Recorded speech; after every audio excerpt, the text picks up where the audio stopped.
Taylor's contribution, right? What the Frederick Taylor have contributed towards the principles of management. Now, this is the picture of Frederick Taylor, right?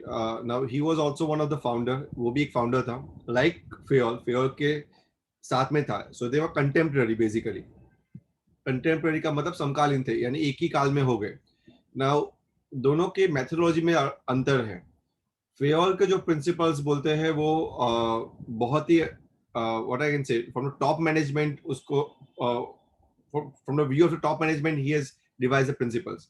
But if you look at Frederick Taylor, उसने top management पे वो कभी भर्ती नहीं हुआ था, right? सो उसका अगर आप प्रिंसिपल्स अगर आप देखोगे तो it is always on a very flow level. Flow level यानी जहाँ पे काम हो रहा था वहां से वो सीखा और उसमें से उन्होंने प्रिंसिपल्स रिवाइज किए. सो जैसे फेयोल को फादर ऑफ मॉडर्न मैनेजमेंट बोला जाता है, फ्रेडरिक टेलर को बोला जाता है फादर ऑफ साइंटिफिक मैनेजमेंट. ये पहला बंदा था जिन्होंने scientific management India I mean दुनिया में आविष्कार किया. तो साइंटिफिक मैनेजमेंट यानी हर एक चीज हम साइंटिफिकली करें तो डेफिनेटली प्रोडक्शन बहुत अच्छे से ग्रो हो सकता है. He was the first person to say that.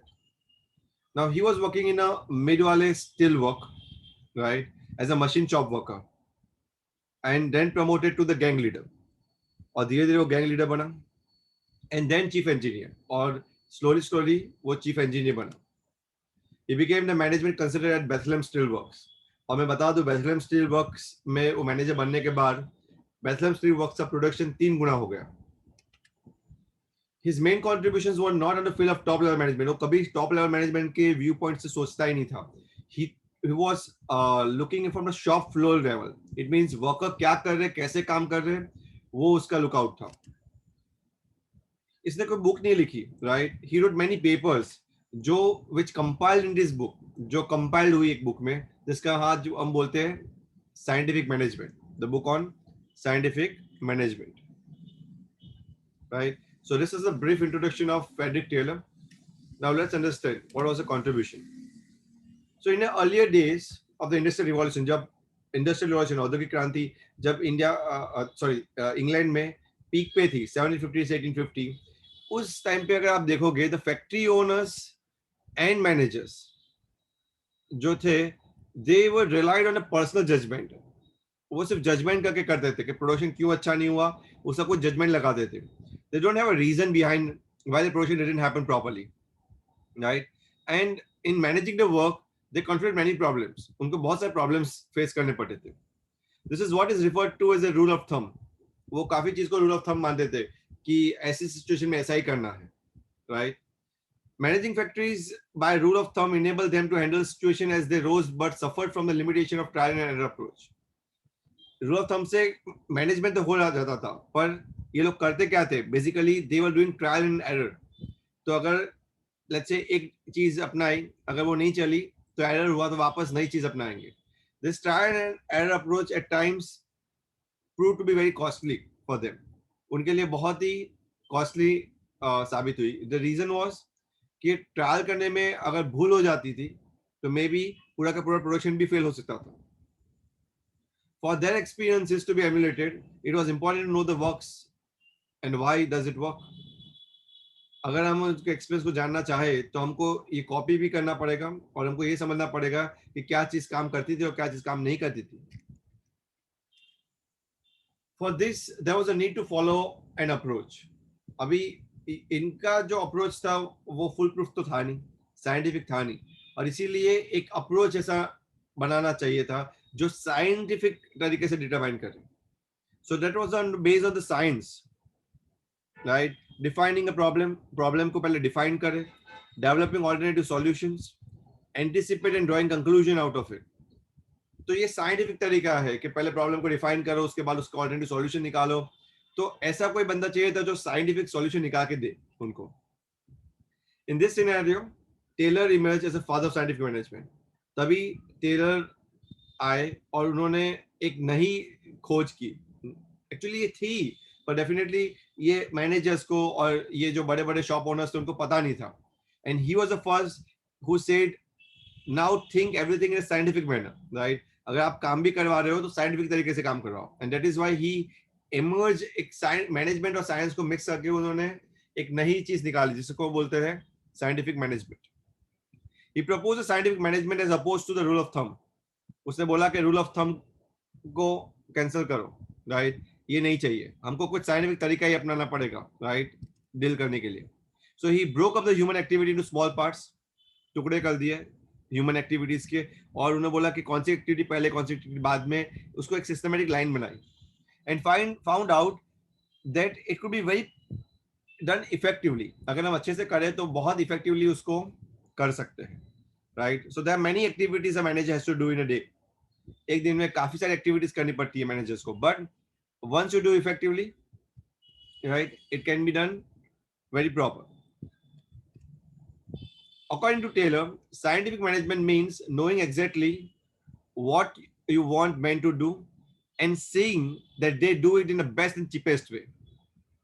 Taylor का मानना था कि पहले तो आपको ये क्लियर होना चाहिए दिमाग में एज ए मैनेजर कि आप क्या काम करवाना चाहते हो लोगों से, और जब आप करवाना चाहते हो तो आप ऐसे करवाओ कि आप बेस्ट करो और कम से कम दाम में करवाओ. Now when you do this, definitely your industry or your shops or your firm or your business is going to grow, right? क्योंकि आप अच्छे से अच्छा काम कम से कम दाम में अगर करवाओगे तो डेफिनेटली आपका प्रॉफिट तो अच्छा ही होने वाला है. उसने यही चीज बेथलेहेम का स्टील कंपनी में अपनाई और उन्होंने प्रोडक्टिविटी को 3-fold इंक्रीज किया, right. This is the photo of Bethlehem steel company, जो बहुत ओल्ड कंपनी थी, राइट. और उन्होंने अपने ही साइंटिफिक प्रिंसिपल्स को अपनाया वहां पे, और डेफिनेटली उसने रियल में प्रोडक्शन को 3-fold कर दिया, यानी जो होता था उससे काफी ज्यादा प्रोडक्शन होने लगा, अभी 3 गुना. So let's understand what was the Taylor's main features. Taylor's के जो साइंटिफिक मैनेजमेंट के जो मेन फीचर्स थे वो क्या थे. Let's understand one by one. The very first and very important feature Frederick Taylor ने जो निकाला था वो था functional foremanship. Now what is this? So functional foremanship is an extension of the principle of division of work and specialization. जो division of work Fayol बोल के गए थे, जो स्पेशलाइजेशन की बात फेयल ने की थी, उसका ही एक एक्सटेंशन था, राइट. पर फेयल कुछ अलग तरीके से बोलना चाहते थे. It is a technique which aims to improve the quality of the supervisor at a shop floor by putting a work under 8 specialist man. वो ये चाहते थे कि हर एक बंदा जो काम कर रहा है, जो वर्कर जो काम कर रहा है, उनको 8 स्पेशलाइज्ड फोरमैन के अंदर रखो, यानी उनको सुपरवाइज करने वाले 8 लोग चाहिए, राइट, जो उसके ऊपर हावी हो. In this technique planning is separated from execution. उन्होंने बताया कि प्लानिंग और एग्जीक्यूशन को अलग कर दो. जहां पे प्लानिंग हो रहा है वहां पे एग्जीक्यूशन नहीं होना चाहिए, और जहां पे एग्जीक्यूशन हो रहा है वहां पे प्लानिंग नहीं होना चाहिए. Taylor suggested 4 foreman planning and 4 foreman for execution. उन्होंने अलग अलग कर दिया. प्लानिंग के लिए 4 फोरमैन चाहिए और 4 फोरमैन चाहिए एग्जीक्यूशन के लिए, राइट. तो कौन थे ये? तो कुछ इस हिसाब से था. फॉर एग्जांपल अगर ये फैक्ट्री मैनेजर है तो उसके 2 इंचार्ज होंगे, एक प्लानिंग का इंचार्ज होगा और उनका एक प्रोडक्शन का इंचार्ज होगा. ना प्लानिंग के जो इंचार्ज है उसमें 4 तरह के बॉस आएंगे जो वर्कमैन पे डायरेक्टली हर एक वर्कमैन पे हावी होंगे. एक है instruction clerk, root clerk, time and cost clerk and disciplinary. और उसके सामने प्रोडक्शन इंचार्ज में भी 4 बॉस आएंगे, speed boss, gang boss, repair boss and inspector. यानी 8 बॉस एक वर्कमैन के ऊपर काम करेंगे. अगर आप ध्यान से देखो तो ये फेयर के कुछ एक प्रिंसिपल को ब्रिज करता है. कौन सा? Unity of command and unity of direction. Fair बोलते थे एक ही बंदा होना चाहिए जो कमांड दे, एक ही बंदा होना चाहिए जो डायरेक्शन दे.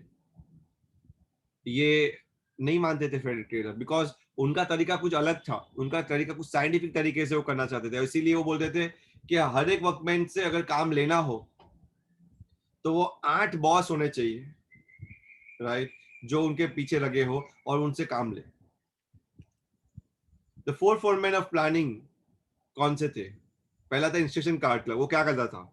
वो इंस्ट्रक्शन ड्राफ्ट करता था वर्कर के लिए कि आपको ये करना है, राइट, हर रोज का काम क्या करना है, वो ड्राफ्ट करता था. रूट क्लर्क वो स्पेसिफाइड रूट बताता था, पहले ये प्रोडक्शन, उसके बाद वो प्रोडक्शन, उसके बाद ये production. That means route clerk थे. Third, time and cost clerk, जो prepare time sheet and cost sheet बनाता था, कितने टाइम में कितने बंदे ने कौन सा काम किया और कितना खर्चा होगा, कितने मटेरियल्स उसने यूज किए.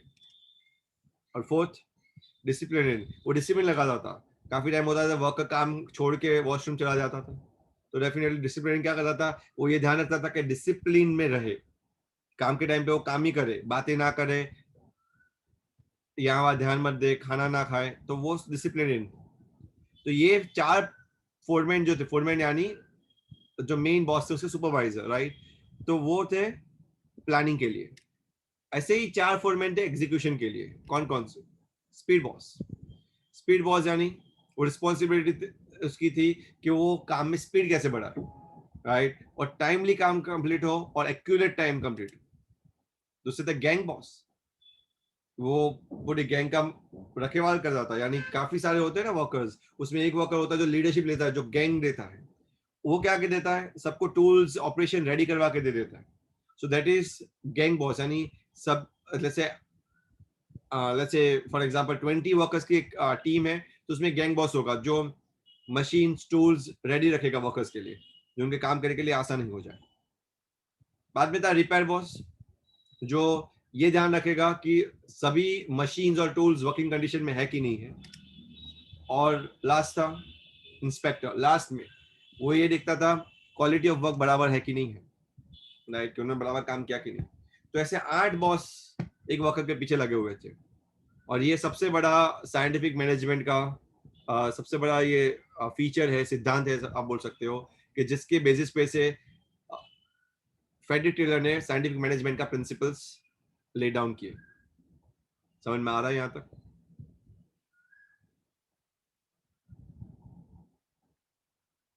Yes everyone? Yes sir. Next feature था उसका method study. The objective of method study is to find out one best way of doing a job. Method study ये बताता है कि एक अच्छा सा तरीका कौन सा है जॉब करने का, right, and includes all the activities from procuring raw material to the final product. Raw materials planning से लेके फाइनल प्रोडक्ट बने तब तक एक मेथड होनी चाहिए, एक तरीका होना चाहिए, राइट। और उन्होंने ये बोला कि ये वर्कर को स्टडी भी करवाओ, जिससे वर्कर को पता चले, राइट, कि काम कैसे हो रहा है। So it helps to minimise the cost of production. इससे होगा क्या, अगर ये मेथड स्टडी को अच्छे से फॉलो करोगे तो आपका कॉस्ट ऑफ प्रोडक्शन डाउन हो जाएगा। इंप्रूव द क्वालिटी, आप क्वालिटी में इंप्रूव कर पाओगे, and maximum level of satisfaction मिलेगा कस्टमर को। कस्टमर को अच्छी सी प्रोडक्ट मिलेगी क्योंकि हर एक सिस्टम से गुजरेगी, राइट, तो उसमें कोई मिस्टेक नहीं होगी। अगर हर एक वर्कर अपने हिसाब से काम निकालने जाएगा तो क्या हो जाएगा, तो there may be mistakes, right, mistakes हो सकती है। बट अगर आप मेथड फॉलो करोगे तो मिस्टेक्स होने की गुंजाइश बहुत ही कम हो जाएगी। For example, for designing a car, the assembly line production would Intel in deciding the sequence of operations, place of man, machines and raw materials. अगर आपको कार को डिजाइन करना है तो आपको एक सीक्वेंस ऑफ ऑपरेशन चाहिए, कितने आदमी चाहिए, कितने मशीन चाहिए, कितना मटेरियल चाहिए। वो अगर पहले से डिसाइड करोगे तो प्रॉपरली कार मैन्युफैक्चर होगी, राइट, और उसमें कोई प्रॉब्लम आएगी ही नहीं। Next, third feature, motion study. ये देखना चाहते थे फ्रेडरिक टेलर कि कितनी स्पीड में काम हो रहा है, राइट, तो उसके साथ उसका motion time and speed study सब साथ में आ रहा है, राइट। और उसके एक साथ में और एक भी स्टडी आ रहा है जिसको फटीग स्टडी बोलते हैं, थकान कब लगे और कब रेस्ट देना चाहिए। तो ये सब प्रिंसिपल साथ में है। तो पहले हम देखते हैं motion study. It is a technique to study the movements which undertaken while doing a well defined job. अगर एक काम करना है, फॉर एग्जांपल एक लंबर जैक है या फिर एक लोहे के सले को एक जगह से दूसरी जगह पे उठा के लेके जाना है आपको, तो एक टेक्निक चाहिए और एक टाइम चाहिए जिसकी मदद से आप एक वेल डिफाइंड जॉब को अच्छे से कर सकते हो। सी, उनका पूरा फोकस था, टेलर का फोकस ये था कि कम टाइम में अच्छे से अच्छा काम निकलना चाहिए, राइट। सो डेफिनेटली वो एकदम साइंटिफिकली बहुत माइन्यूटली देखने की कोशिश कर रहे थे कि कैसे ये निकाला जाए। The movement could be productive, incidental and unproductive. तीन तरह की मूवमेंट हो सकती है। या तो आप अच्छी प्रोडक्टिव मूवमेंट करो, या तो हो गया बाय फ्लुक, हो गया इंसिडेंटल, कभी कभार हो जाता है, कभी कभार नहीं भी हो सकता है। या फिर कोई बंदा ऐसे जो एकदम ही अनप्रोडक्टिव काम कर रहा है। प्रोडक्टिव यानी अच्छा काम, अनप्रोडक्टिव यानी बुरा काम, और इंसिडेंटल यानी कभी कभार अच्छा कभी कभार बुरा। तीन तरह की जैसे मूवमेंट हो सकती है। So motion study seek to eliminate the unnecessary and wasteful movements. वो क्या कहते थे, जो वेस्टफुल मूवमेंट्स उसको निकाल दो, जिससे क्या होगा, आपको कम से कम समय लगेगा एक जॉब को कंप्लीट करने में, राइट. फॉर एग्जाम्पल, आपको एक चेयर बनानी है, चेयर बनाने के लिए एक लंबर है, लंबर यानी लकड़ा की बड़ा सा लकड़ा है, उसको आपको लेथे मशीन पे रखना पड़ता है, काटने की मशीन पे. But at the same time उसके एक दूसरा पार्ट से उसको भी लेथे मशीन पे रखना पड़ता है, पर वो थोड़े टाइम के बाद रखना पड़ता है. तो क्यों ना जो बेसिक लंबर है उसको पहले काट दिया जाए और सब साथ में, वापस बहुत सारे लंबर्स होते हैं उसको साथ में ही रखा जाए, जिससे टाइम कम लगेगा और जॉब भी एफिशिएंटली काम हो जाएगा. जो चीज साइमल्टेनियसली हो सकती है, जो चीज साथ में हो सकती है, उसके लिए अलग अलग टाइम क्यों लगाए. तो मोशन स्टडी सेज कि स्पीड में काम होना चाहिए, right, take less time and job भी अच्छे से कंप्लीट हो सकता है. नेक्स्ट था टाइम स्टडी. वो चाहते थे कुछ चुनिंदा मिनटों में कुछ वर्क को खत्म होना चाहिए, कुछ चुनिंदा घंटों में या कुछ चुनिंदा सेकंडों में ही कुछ वर्क कंप्लीट होना चाहिए, depend upon what the work is. It's a technique to determine standard time. ये टेक्निक क्या था, एक स्टैंडर्ड टाइम को डिसाइड करना था. The time taken by worker for reasonable skill, और जिससे वो एफिशिएंटली और वेल डिफाइंड जॉब को परफॉर्म कर सके, राइट. यही था time study. The standard time is fixed for the whole for the task. और उसमें काफी रीडिंग दी जाती थी कि सपोज समझ लो कि अगर 100 बंदे हैं तो कितने बंदे कितने टाइम में काम कर रहे हैं, और उसका एक एवरेज निकाला जाता था. बाद में वो एवरेज ही सबको दी जाती थी कि यही एवरेज में आपको काम करना है. फॉर एग्जाम्पल, अगर आप साबुन बना रहे हो, फॉर एग्जाम्पल एक शॉप में या एक फैक्ट्री में, और किसी को 8 मिनट में एक साबुन बन रहा है, किसी में 15 मिनट में एक साबुन बन रहा है, तो आपको लेट्स से ऐसा दिया जाता है एवरेज 10 मिनट में साबुन बनाना है आपको, और उस हिसाब से दिखाया जाता है कि आपको कितने साबुन बनाने हैं दिन में, राइट. तो आपको टारगेट दिया जाता है. अगर अगर दिन में लेट्स से 3,000 मिनट अगर आपको काम करना है, तो उस हिसाब से आपको साबुन बनाने पड़ेंगे, राइट. आपको 1,000 मिनट ही काम करनी है दिन में, तो उस हिसाब से साबुन बनाने पड़ेंगे. तो उस हिसाब से साबुन बनते थे. द ऑब्जेक्टिव टाइम स्टडी क्या था, is to determine the number of workers to be employed, frame suitable incentive schemes, और उसके ऊपर से ही उनको कितना पैसा दिया जाए वो डिटरमाइन करते हैं, जिससे लेबर कॉस्ट डिटरमाइन होती है, right.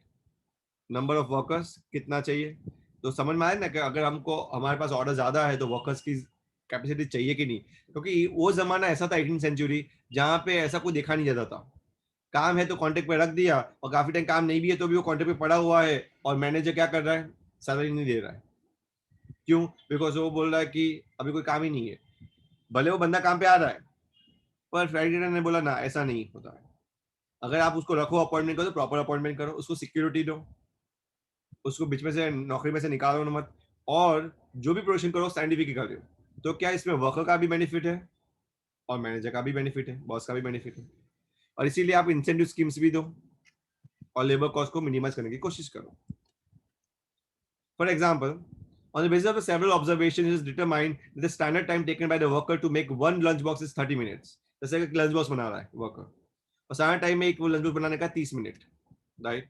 So in 1 hour let's say वो 2 बॉक्स बना पाएगा, और लेट्स से 8 घंटे हैं तो कितने बॉक्स बनने चाहिए, 16 बॉक्स बनने चाहिए ना, राइट. पर चलो उसमें से भी हम रेस्ट का और लंच का टाइम निकाल देते तो हमारे पास बचे 7 आवर्स, तो उसका मतलब 14 बॉक्सेस तो बनना नहीं पड़ेंगे, यानी 14 बॉक्सेस का टारगेट दो, जो नहीं बना पाए वो कोई काम का नहीं बनता. Now this is the standard task, इसको ही स्टैंडर्ड टास्क बोलते हैं. और याद रखिए उसके वेजेस भी, वर्क को जो वेज मिलते थे ना, वो भी इसके ऊपर ही डिसाइड होते थे कि वो क्या काम कर रहा है. समझ में आ रहा है सबको? Yes, sir.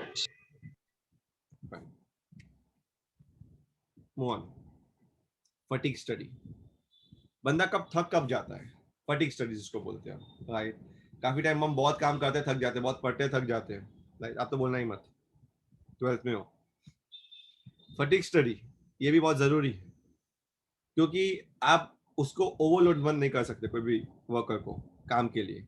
और ओवरलोड करोगे तो वो काम पे इंटरेस्ट छोड़ देगा। अगर एक बार उसने काम करने का इंटरेस्ट छोड़ दिया तो what is going to happen, it is going to affect very severely to the company, company को बहुत बुरा नुकसान हो सकता है। So fatigue study determines the amount and the frequency of rest intervals, कितने टाइम में उसको रेस्ट लेना जरूरी है इन कंप्लीटिंग द टास्क, राइट। तो उसका भी स्टडी करोगे कि वो अननेसेसरी काम, फिजूल का आई मीन वो फिजूल का टाइम वेस्ट भी ना करे, राइट। बेसिकली क्या करते हैं वो वॉशरूम चले जाते हैं, बातें करने लगते हैं वर्कर्स, ऐसा बहुत होता है। So the rest intervals help the workers to regain the stamina and work again with the same capacity, जिससे उनकी प्रोडक्टिविटी भी बढ़े। This can be many causes of fatigue like long working hours. So there are many fatigue होने के, थकान लगने के, fatigue यानी थकान, बेसिकली थकान लगने के बहुत सारे रीजन होते हैं। लंबे काम करने के घंटे, अनसुटेबल वर्क करें, बैड वर्किंग कंडीशन हो, ये सब कुछ से थकान बढ़ सकती है। और ये ध्यान रखा जाए कि थकान कम से कम लगे और अच्छे से अच्छा काम निकले, राइट। और इसीलिए इसने फटीग स्टडी भी करवाया और उस हिसाब से वो इंटरवल देता था वर्कर्स को। ये भी सबसे बड़ा उसका पॉइंट है। ये सभी फीचर्स बहुत अच्छे हैं। Differential piece wage system. पहले क्या होता था कि बॉस लोग वर्कर्स को पैसा देते थे अपने मन के हिसाब से। जैसे उनको ये लगा कि वर्कर अच्छा है, अच्छा काम कर रहा है, भले वो ना कर रहा हो, खुश है तो दे दिया पैसा। और कोई वर्कर बहुत अच्छा काम कर पर वो ना खुश है तो नहीं दिया। जो यानी जो चापलूसी करते हैं बॉस की, तो उनको जल्दी पैसा मिल जाता था, और जो नहीं करते थे बेचारे, वो बेचारे को नहीं मिलता था। इन्होंने वो इसका भी साइंटिफिक तरीका निकाला फेरिक टेलर ने। उसने बोला पीस वेज सिस्टम में दो, टुकड़ों में दो, पीस में, और डिफरेंशियल पीस वेज यानी जो जितना काम करे ना उतना ही पैसा दो। टुकड़ों में दो, एक साथ लमसम तो मत दो, जैसे काम होता जाए वैसे पैसा देते जाओ। It is a technique which differentiates between efficient and less efficient workers. ये आपको ये बताता है कि कौन एफिशिएंट वर्कर्स है, कौन लेस एफिशिएंट है। Taylor wanted to reward the efficient workers. उसको उनको अच्छे से रिवॉर्ड करना था जो एफिशिएंटली काम करे, राइट। मे बी आप रिवॉर्ड की तरह पे पैसा दो या घर दो या कुछ भी दो, बट रिवॉर्ड करना जरूरी है, तभी वो उसको इंसेंटिव मिलेगा कि वो ज्यादा काम करे। So he introduced a different rate of wage payment for those who perform above standard and those who perform below standard work. जो स्टैंडर्ड अगर कुछ बनाते हैं उसके अबव अगर आप करोगे तो पैसा भी अच्छा मिलेगा, अगर आप बिलो स्टैंडर्ड करोगे तो पैसा भी कम मिलेगा, राइट। समझते हैं क्या था ये डिफरेंस है पीस वेज सिस्टम, एक एग्जांपल से समझते हैं। सपोज लो कि स्टैंडर्ड आउटपुट पर वर्कर पर डे 10 यूनिट का कर सकता है। कोई भी एक चीज ले लो, लेट्स से हम लंच बॉक्स ले लेते हैं, राइट। तो लंच बॉक्स हम 10 यूनिट बना सकते हैं, एक वर्कर दिन में 10 यूनिट बना सकते हैं। नाउ वेज रेट ऐसे डिटरमाइन करो कि एक लंच बॉक्स वो बनाएगा तो उसको 50 रुपए पर यूनिट देना है हमको, राइट। यानी 10 या 10 से ज्यादा बनाए तो for output for more than और इक्वल टू 10 यूनिट्स, राइट। पहली वेज रेट ऐसे डिटरमाइन करो। दूसरी वेज रेट ऐसे डिटरमाइन करो कि अगर वो 10 से कम बनाए तो सिर्फ 40 रुपया ही दो पर यूनिट का, राइट। पर वो भी इस पे डिपेंड करेगा कि वो यूनिट कितने बना रहे हैं। अगर यूनिट कम बनाएंगे तो उसको पैसा भी कम मिलेगा। लेट्स से वर्कर ने 11 यूनिट प्रोड्यूस किए, एक वर्कर ए ने, और एक वर्कर बी है जिसने 9 यूनिट्स प्रोड्यूस किए, राइट। तो टोटल वेजेस क्या होगी वर्कर ए की?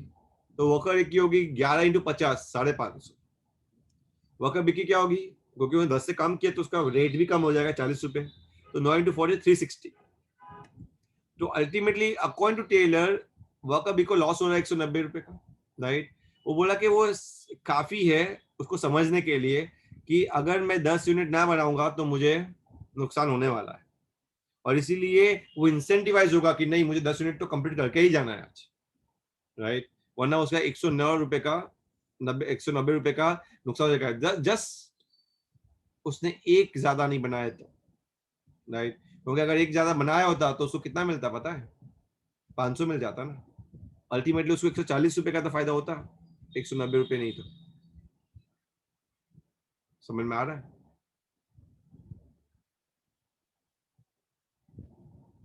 Yes, sir. राइट। चलिए, कोई डाउट यहाँ तक किसी को भी कुछ पूछना है?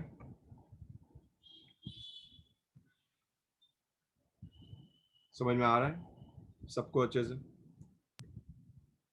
Yes, Yes. sir. The last feature उसका था standardisation and simplification of work. पहले जो काम की जो कंडीशंस होती थी 18th सेंचुरी में, वो ना ही अच्छी होती थी। एक रूम दिया जाता था और उसको बोलो कि आप अपने हिसाब से काम करो, ना बैठने के लिए टेबल दिया जाता था। तो स्टैंडर्डाइजेशन नहीं है और वर्क बहुत कॉम्प्लेक्स होता था। जिनको जैसे आए वो काम करते थे। हाँ, कुछ माहिरत होते थे जो अच्छे से काम कर लेते थे, बट नॉर्मल लोगों के लिए बहुत डिफिकल्ट हो जाता था कि वर्क सिंप्लीफिकेशन नहीं है, बहुत टफ है।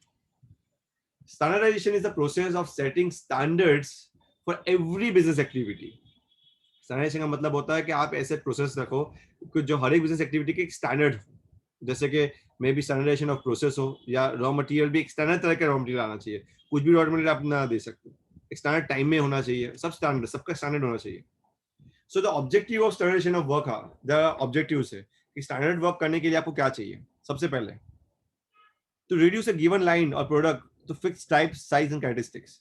आपको हर एक चीज का एक फिक्स टाइप होना चाहिए। जैसे एग्जांपल, कुरकुरे बनाना है तो उसमें कौन सा मैदा यूज होगा, कौन से तरह का मैदा यूज होगा, तो एक ही तरह का मैदा। या आप केक बना रहे हो बेकरी शॉप में, तो उसमें कौन से तरह का मैदा, कितना सोडा, राइट, ये सब कुछ आपको स्टैंडर्ड होना चाहिए। साइज कैसी होगी हर एक चीज की, कैरेक्टरिस्टिक कैसी होगी, ये सब पहले डिटरमाइन करो। सेकंड, उसके लिए जो औजार चाहिए, क्वालिटी ऑफ रॉ मटेरियल्स और मटेरियल्स टू मेक दोस, वो भी स्टैंडर्ड होना चाहिए, स्टैंडर्ड ऑफ एक्सीलेंस होनी चाहिए। यानी एक ही तरह के औजार यूज। जैसे एग्जांपल, अगर आप आज रेलवेज देखो तो उसमें वैगन्स में जो स्क्रूज लगते हैं वो स्टैंडर्ड साइज के स्क्रूज होते हैं, राइट, एक ही स्टैंडर्ड होते हैं, उसको स्टैंडर्ड चेंज नहीं होती। आज हम इवन घर में फर्नीचर बनाते हैं तो उसकी जो प्लाई होती है, पता है ना, प्लाई आती है, तो वो भी स्टैंडर्ड साइज होती है। अगर हम स्क्रूज देखें तो उसके भी स्टैंडर्ड स्क्रूज होते हैं। तो स्टैंडर्ड जितना होगा उतना काम करना आसान हो जाएगा और सिंप्लीफाई हो जाएगा वर्कर के लिए। Third, even man and machine दोनों में स्टैंडर्ड रखो। आदमी भी स्टैंडर्ड पर पिकअप करो। ऐसा नहीं कि जिसको आता नहीं ऐसे ही डाल दिया उसको और उनको बोलो कि काम करो आप, नहीं। उसके स्किल्स देखो, उसके एक्सपीरियंस देखो, and then you select. Similarly machines में भी यही टेक्निक अपनाओ।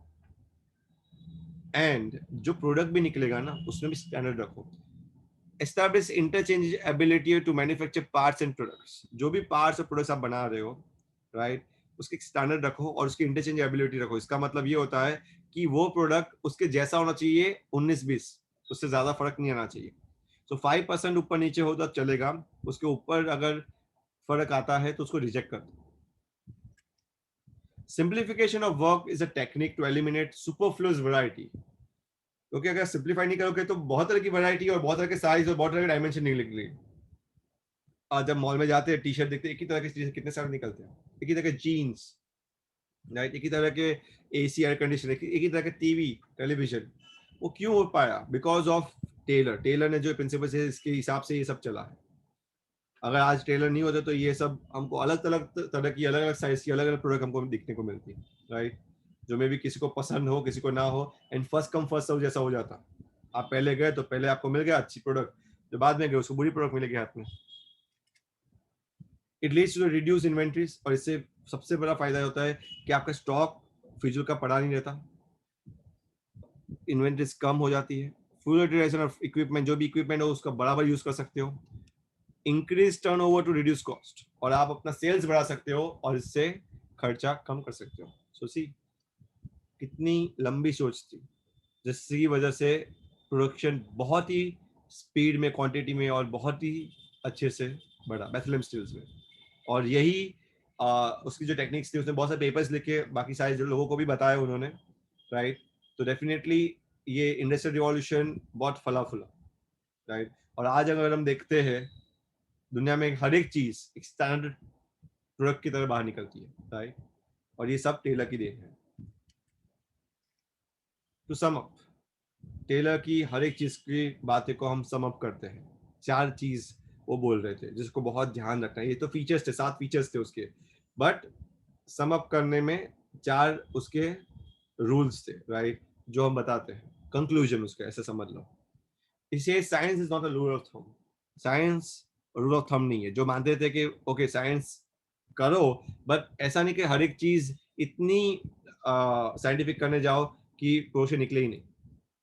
So Taylor believed that there was only one best method to maximize efficiency, right? This method can be developed through scientific study and analysis of each element of a job and should substitute rule of thumb. Rule of thumb नहीं होना चाहिए, पर analyse करके हर एक चीज को अच्छे से आपको बिठाना चाहिए. Right? ऐसा नहीं कि आपने जो सोचा वैसा ही चलेगा, नहीं. You need to scientifically determine the things. This standard method then should be followed throughout the organization. ऐसा नहीं कि सिर्फ मैनेजर करे, बट हर एक ऑर्गेनाइजेशन में हर एक लोग उसको फॉलो करें. ये उसका पहला नियम था. Science not a rule of thumb. दूसरा बोल रहे थे हार्मनी नॉट डिस्कॉर्ड. सबके बीच में हार्मनी होनी चाहिए. और उसका कहना ये था कि मेनली वर्कर और मैनेजर के बीच में हार्मनी होनी चाहिए, क्योंकि एक्चुअली वो झगड़ते थे ये दोनों ही ज्यादा. मैनेजर बोलता था कि मैं जैसे बोलूं वैसे काम करना है और मैं पका दूं उतना ही लेना है. वर्कर बोलता था नहीं, मुझे पका ज्यादा चाहिए, काम करने की इजी तरीके दिखाओ. So the principle emphasizes that there should be complete harmony between the management and the workers. दोनों के बीच में झगड़े ना हो और अच्छी हार्मनी हो. Management should gains of the company with the workers. अगर उनका पैसा मिलता है अच्छा तो उसको वर्कर का शेयर करना चाहिए. And workers should work hard, जिससे कंपनी में अच्छी चीज हो. Embrace the change of the good of the company. Company बढ़ेगी तो ही वर्कर के भी रेम्यूनरेशन बढ़ेगी. This requires a mental revolution on the part of both. वो बोलता था दोनों को अपने तरीके चेंज करने पड़ेंगे, मैनेजमेंट को भी और वर्कर्स को भी. Both management and workers should transform their thinking. Both should realize that they require one another. दोनों को एक दूसरे की जरूरत है, वो समझना पड़ेगा, तभी काम अच्छे से हो पाएगा. अदरवाइज नहीं. अगर झगड़ते रहेंगे दोनों ही तो काम कभी नहीं निकलेगा. ये सेकंड रूल था उसका. Third, cooperation not individualism. वो ना बोलते थे कि इंडिविजुअलिज्म मत रखो, ये मेरा है, राइट, मैं करूंगा. सबके साथ मिलके काम करो. There should be a complete cooperation between the management and the workers instead of individualism. आप अकेले बाहर निकल जाओगे टीम में से, ऐसा नहीं चलेगा. According to Taylor, there should be an almost equal division of work and responsibility between worker and management.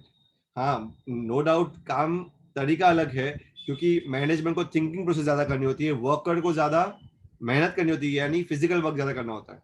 और ये तो टेलर ने भी बोला था कि there should be plan difference between planning and execution, right. और इसीलिए तो उससे प्लानिंग के 4 बॉस अलग रखे थे, एग्जीक्यूशन के 4 बॉस अलग रखे थे. पर दोनों को अपना अपना वर्क डिवाइड तो करना ही पड़ेगा. The management should work almost side by side with the workers. उसको साइड बाय साइड काम करना पड़ेगा. उसको एनकरेज करो, उनको वर्क को कैसे स्मूथ हो सकता है उसके लिए उसको हेल्प करो. For all the important decisions taken by the management, workers should be taken into confidence. उसको कॉन्फिडेंस में लेना बहुत बहुत बहुत जरूरी है, तो ही वर्कर अच्छे से काम करेगा, अदरवाइज नहीं.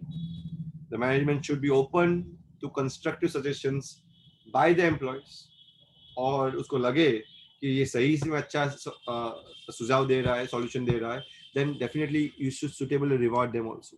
और ये तो फेयर ने भी बोला था कि इंसेंटिव्स दो, इंसेंटिवाइज करो अगर लोग इनिशिएटिव लेते हैं तो, right.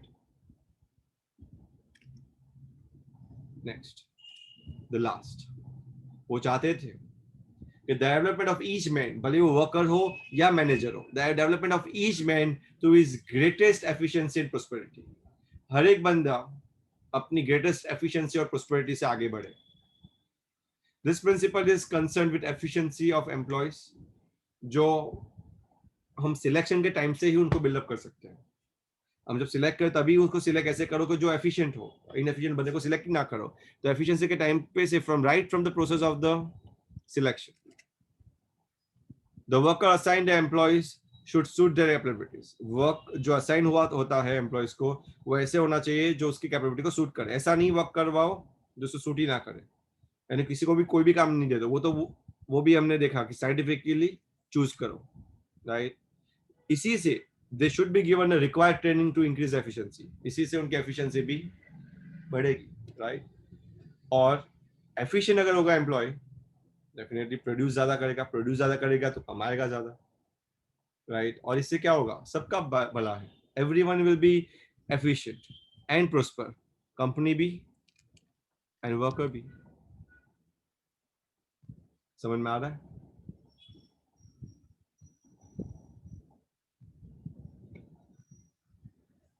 Yes, these are the 4 conclusions. क्या है conclusion? Can you repeat that? Science was the rule of thumb. Harmony, not discord. Cooperation instead of individualism. And fourth, the development of each man to his greatest efficiency and prosperity. याद रखना है 4 conclusion. पर Taylor को काफी लोगों ने criticise किया है। 2 चीज बाकी है, criticism and difference between Fayol and Taylor. And I am going to close this.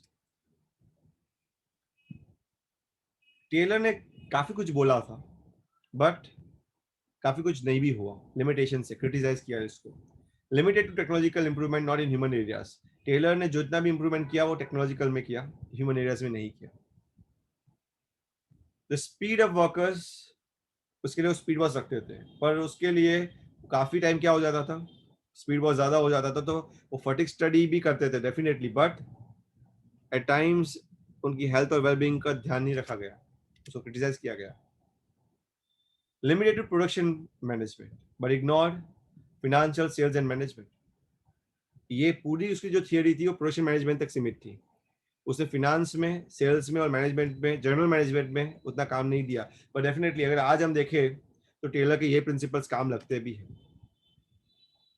Wages were not proportionally increased.